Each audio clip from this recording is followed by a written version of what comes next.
This is the Earth Bison. This video is going to be a quick tour of my van and my camper. Right now I'm in Ruby, Michigan at my mom and dad's property where we are camping out. We've been living in our camper for about going on 3 weeks now, and we're coming from living in a 4-bedroom house that we were sharing, so it's a big difference. A lot of work. I'll get into it later, but I'm going to give you a quick tour on my van and my camper, show you guys what we're working with right now, show you our systems, and tell you a little bit of what we plan on doing and why we're living in a camper. Okay, this is my van. This is a 2001 Astro van. It's a little dirty right now. We bought this about 3 months back. Had 177,000 miles on it. It's actually well taken care of. Got a lot of dust on it. We're on a dirt road right now. It's a pretty cool van, all-wheel drive. This is the heart of our expedition here. This is the power behind our trip. As you can see, it is packed. And that is pretty much everything we own is in this van. We've got a system of totes going on here.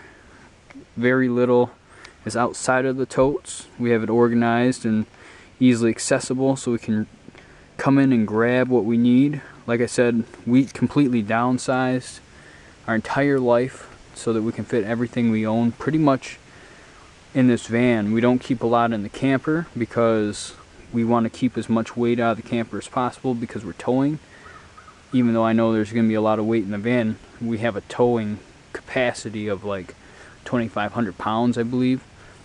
As you can see, with all this stuff in the van, it makes it sit pretty low. Before we leave on our trip, I'm going to be putting shock helpers so that it can absorb the shock a little better and that it won't be sitting so low to the ground.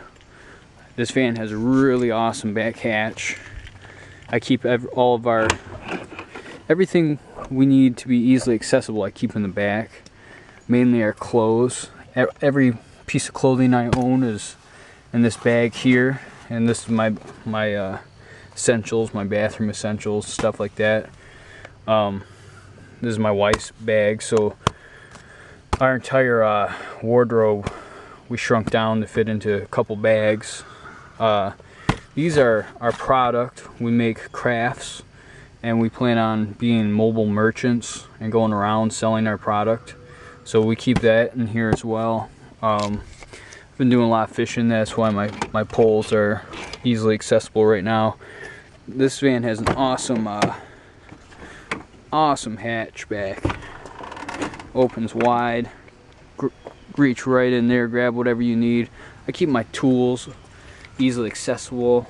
I have every tool I own in this little box, just in case. I mean, I'm always constantly doing work around the van and the camper, and you never know in case of emergencies. We've got our craft tables back here. You've got our bike trailer just in case something breaks down. We can get groceries and everything else. These are actually my solar panels. You got 2 100-watt solar panels here, and this powers our batteries, and that's pretty much what we're going to be using on the road when we're boondocking. Right now we have one 90 amp hour battery, but we plan on getting at least 2 more before we hit the road. I got that backwards there. There we go. So that's pretty much the van.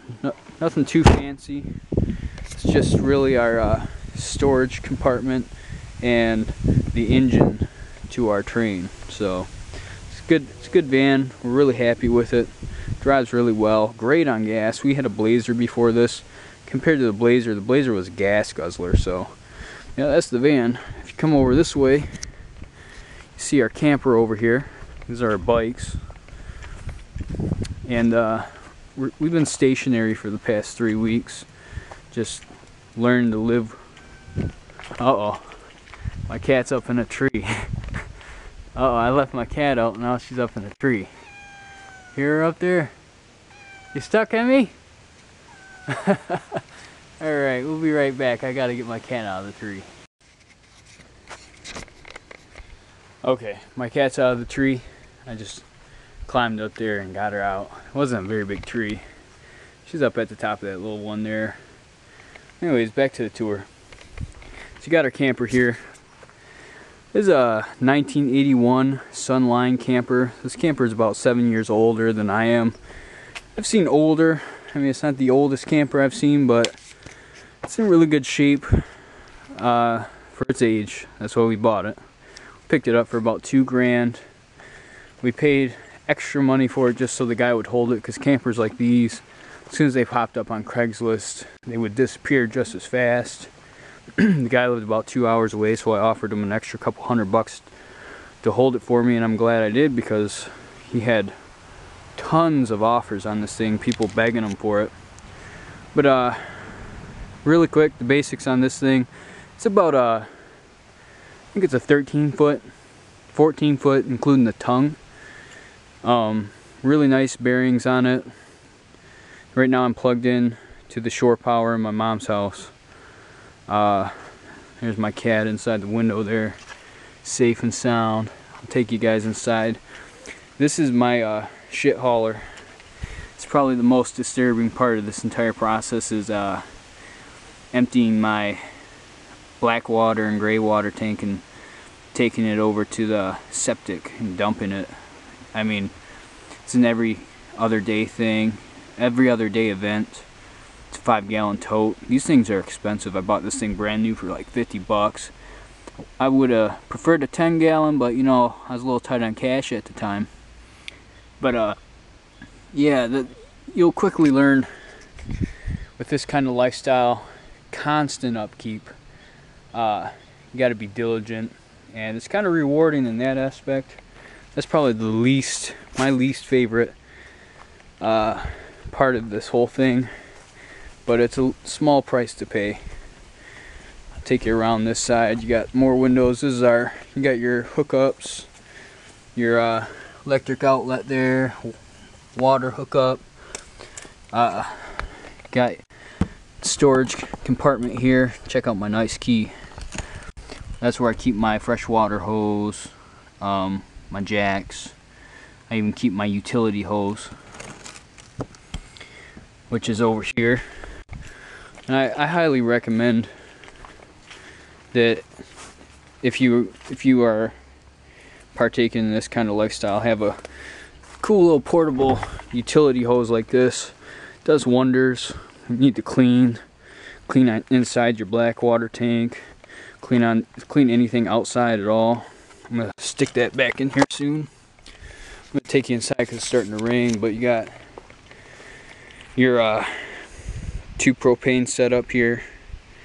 We're running on 1 propane tank right now. They're both full, but we've been running on 1 propane tank for 2 weeks. We haven't run the heater yet.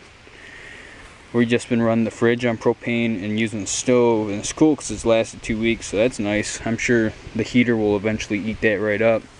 Then you got your battery housing back here, but I don't have my battery plugged into it right now. It's more windows right there. Okay, let's take a step inside.